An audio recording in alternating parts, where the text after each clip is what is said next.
إن الدين عند الله الإسلام. الحمد لله رب العالمين، والصلاة والسلام على سيد الأنبياء والمرسلين وعلى آله وأصحابه أجمعين. أما بعد، فأعوذ بالله من الشيطان الرجيم. بسم الله الرحمن الرحيم.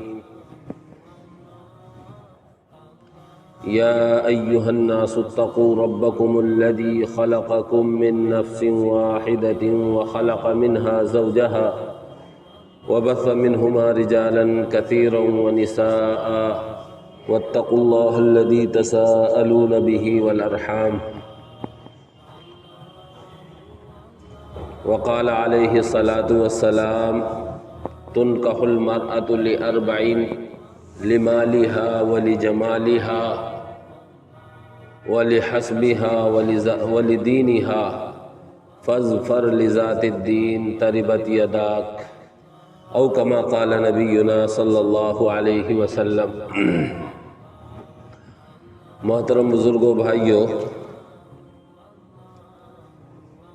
اللہ جل جلالہ عم نوالہ نے انسانوں کے درمیان جو سب سے پہلا رشتہ قائم کیا ہے وہ میاں بیوی کا ہے. شوہر اور بیوی کا ہے. یہ سب سے پہلا رشتہ ہے، اور یہ رشتہ انتہائی پاکیزہ اور محترم ہے، اور یہی رشتہ زندگی کے سکون کا، اطمینان کا ذریعہ ہے. قرآن کریم میں اللہ تبارک و تعالی نے اس رشتے کو سکون و اطمینان کا ذریعہ بتلایا ہے.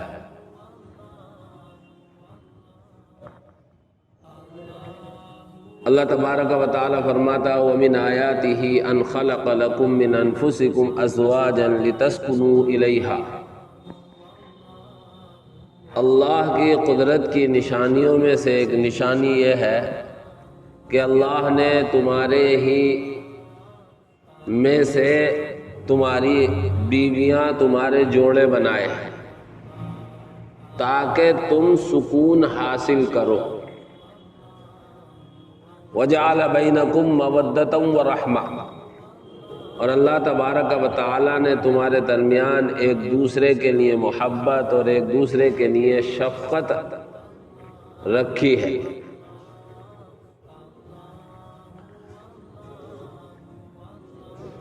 میاں بیوی کا آپسی مزاج مل جائے، ایک دوسرے کی رعایت کرنے والے بن جائیں، ایک دوسرے کے حقوق ادا کریں، تو یہ دنیا ہی جنت بن جاتی ہے. اور میاں بیوی ہی کی زندگی نہیں، پورے گھر کی زندگی اطمینان و سکون سے گزرتی ہے. لیکن اگر خدا نخواستہ شوہر اور بیوی کا مزاج نہ ملا تو یہی زندگی اجیرن بن جاتی ہے، زندگی کا سکون اڑ جاتا ہے اور گھر جہنم کی مثال بن جاتا ہے. اسی لیے نبی پاک صلی اللہ علیہ وسلم نے دنیا میں مختلف اعتبار سے شادیاں کی جاتی ہیں، شادیوں کے مختلف معیار ہوتے ہیں، لیکن نبی پاک صلی اللہ علیہ وسلم نے ان معیاروں میں ایک معیار دینداری کا بیان کیا ہے، اور اسلام نے شادی کا معیار ہی دینداری کو قرار دیا ہے. بخاری شریف کی روایت ہے، اللہ کے نبی صلی اللہ علیہ وسلم فرماتے ہیں: تنکح المرأة لأربعین، کسی بھی عورت سے 4 چیزوں کی وجہ سے نکاح کیا جائے گا۔ کبھی کبھی نکاح کرنے میں عورت کی مالداری پیش نظر ہوتی ہے۔ فرمایا لمالہا، رشتے میں اور نکاح کا تعلق قائم کرنے میں لڑکی کی مالداری کو دیکھا جا رہا ہے، اور ذہن میں یہ ہے کہ خوب سارا مال لائے گی۔ دوسرے نمبر پر آپ نے فرمایا ولی جمالہا، کبھی کبھی لڑکی کے، عورت کے حسن و جمال کی وجہ سے اس سے نکاح کیا جاتا ہے۔ تیسرا فرمایا ولی حسبہا، اور کبھی کبھی اس کے خاندانی شرافت اور خاندانی بزرگی اور خاندانی بڑائی کو پیش نظر رکھ کر رشتہ کیا جاتا ہے۔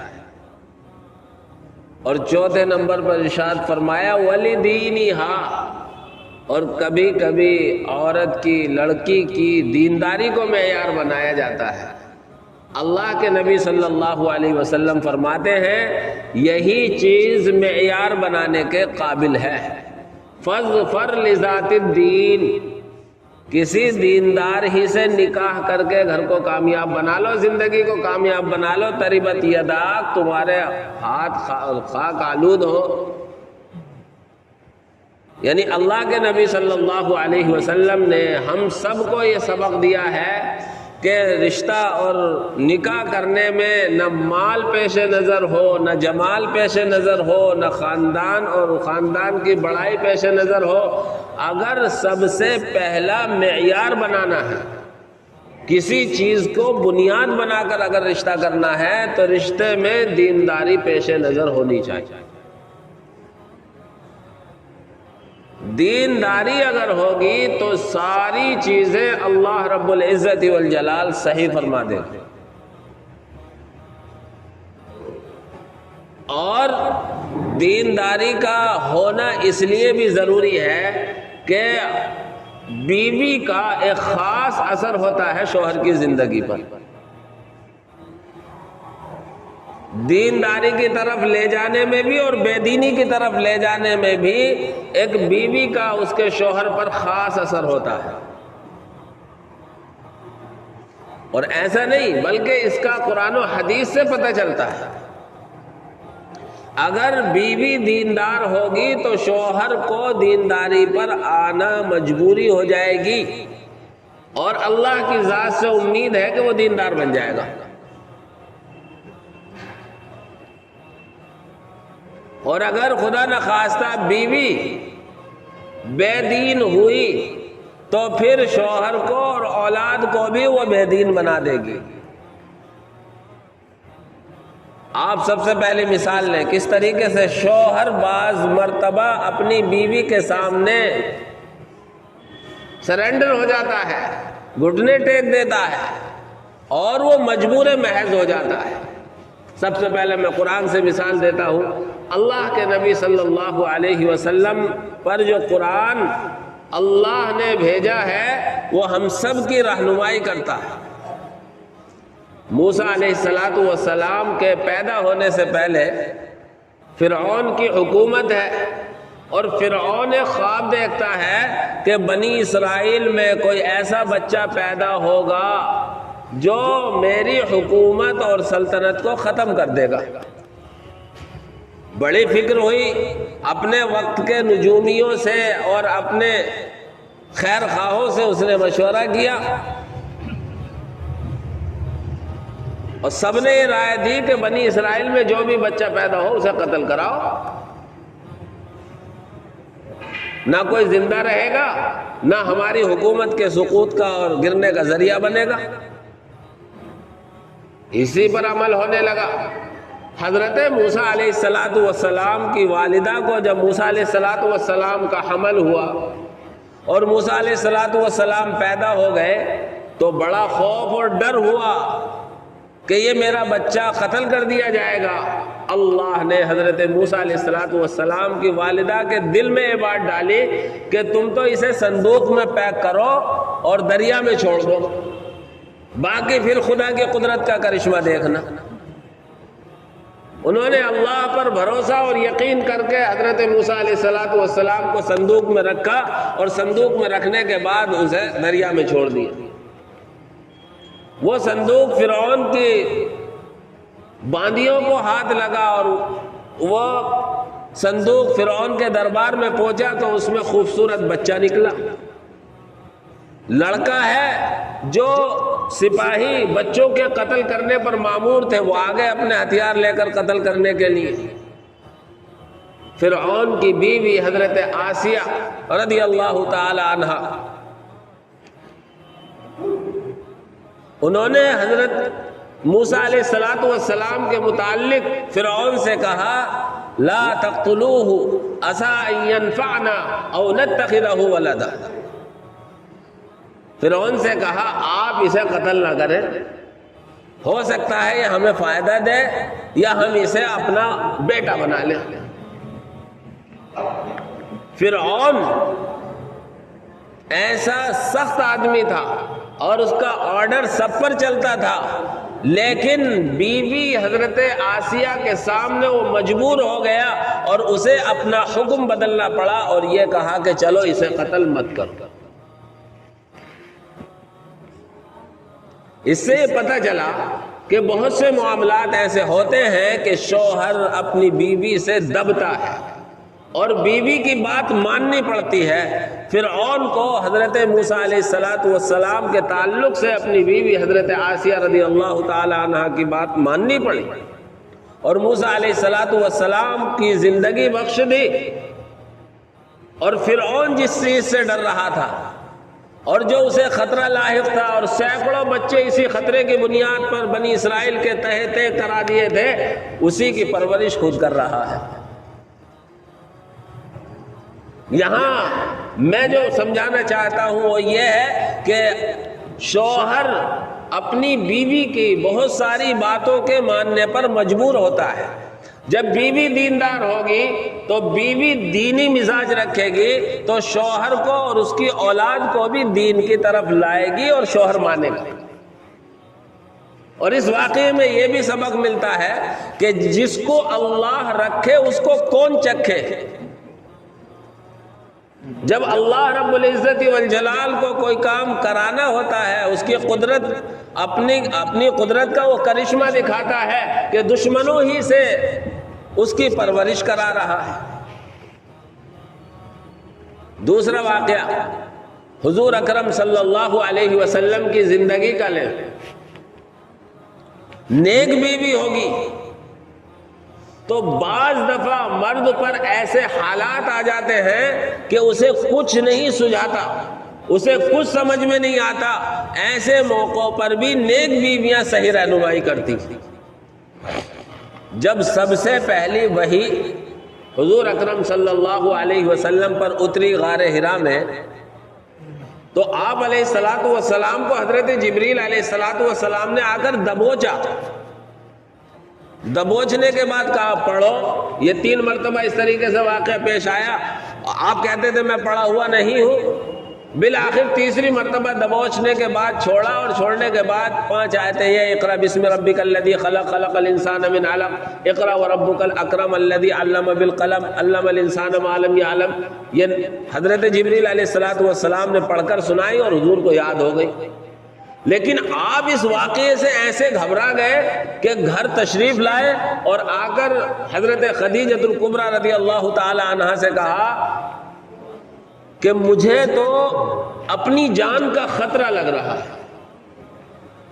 لقد خشیت علی نفسی، بخاری شریف کے الفاظ ہیں، مجھے اپنی جان کا خطرہ لگ رہا ہے۔ اللہ کے نبی صلی اللہ علیہ وسلم یہ بات کہہ رہے ہیں۔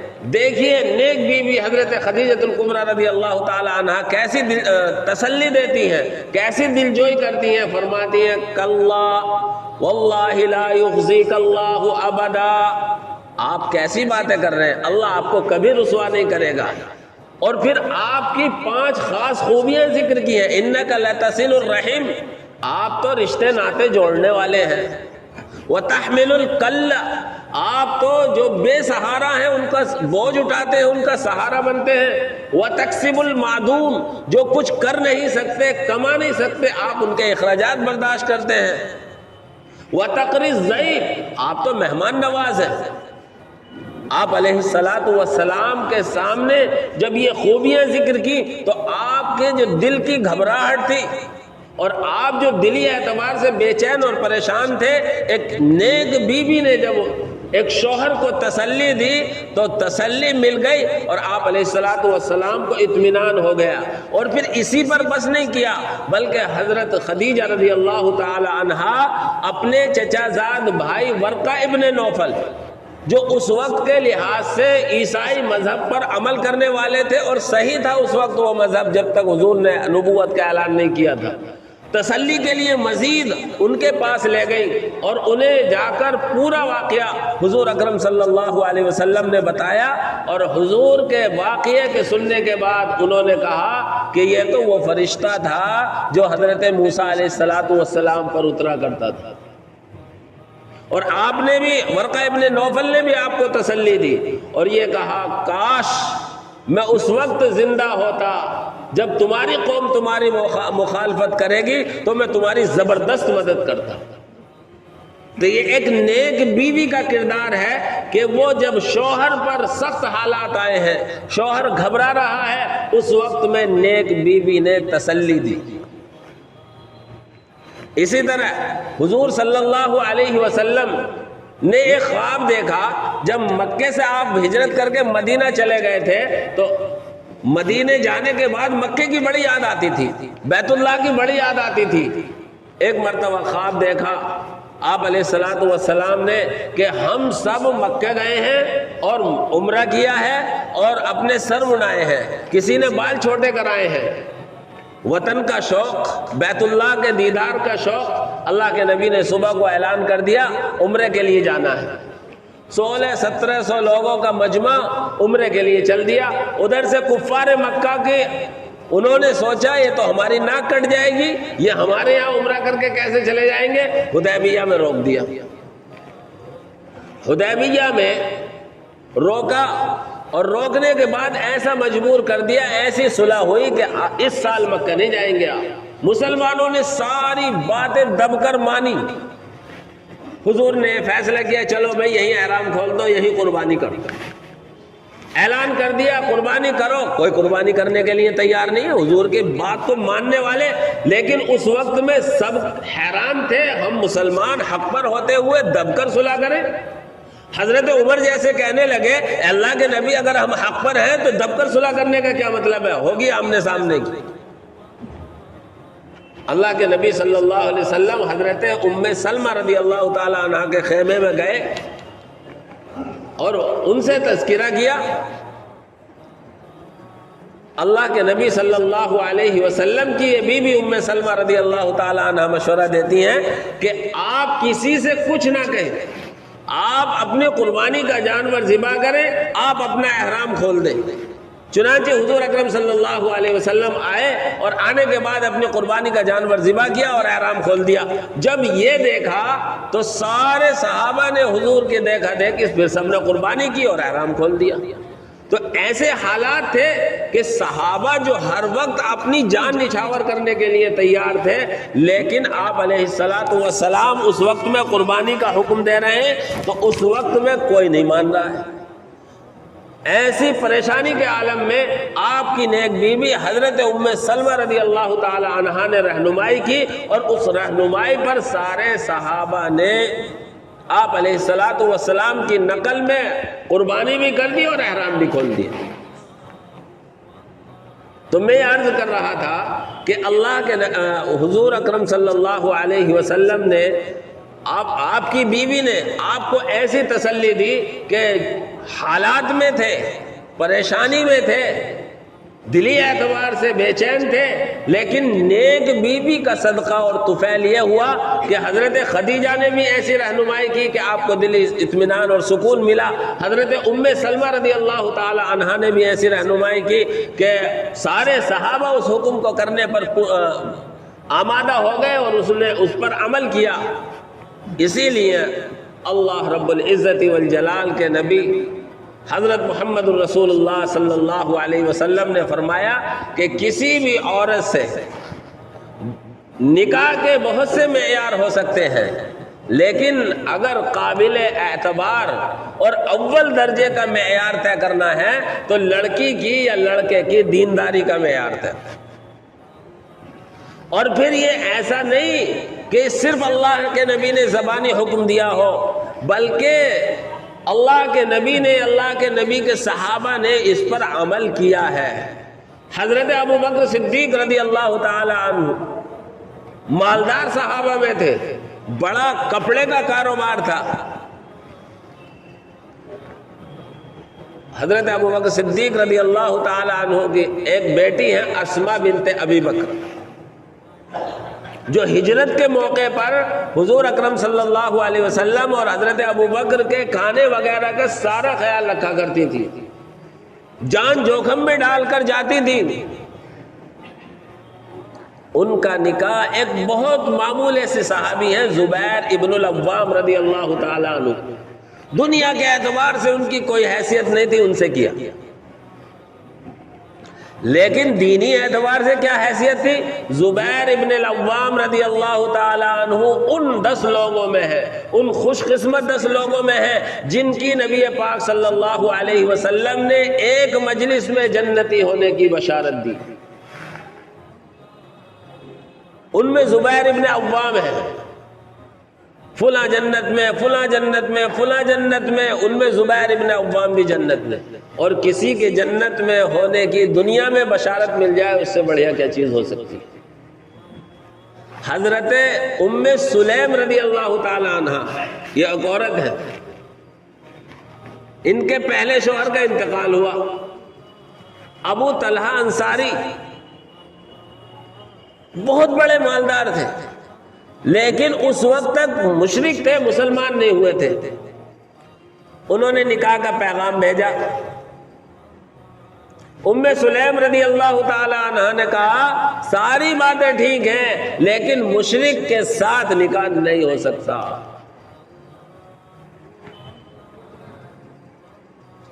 بالآخر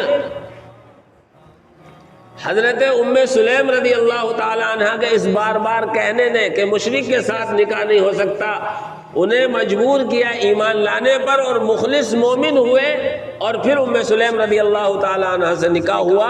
تو ایک نیک عورت کا کردار یہ ہوتا ہے کہ اگر خدا نخواستہ اس کا شوہر بد کردار بھی ہو تو نیک کرداری پر اس کو مجبور کر لے گی، اور شوہر کو آمادہ ہونا پڑے گا دینداری پر۔ اس لیے شریعت نے اور اسلام نے اور اللہ کے نبی صلی اللہ علیہ وسلم نے معیار نکاح جو بتلایا ہے وہ دینداری بتلایا ہے، باقی ساری چیزیں ثانوی درجے کی ہیں۔ اس لیے ہم اپنے رشتوں ناتوں میں سب سے پہلے دینداری کو مقدم رکھیں، باقی چیزیں اپنے معیار کی ضرور طے کر لیں، لیکن سب سے پہلے وجہ ترجیح جو ہونی چاہیے وہ دینداری کو ہونی چاہیے۔ جہاں یہ ترجیح نہیں رہے گی وہاں کوئی نہ کوئی ضرور نقصان ہوگا۔ اللہ ہم سب کو اس کی سمجھ عطا فرمائے، آمین۔ وآخر دعوانا ان الحمدللہ۔ اللہ اللہ اللہ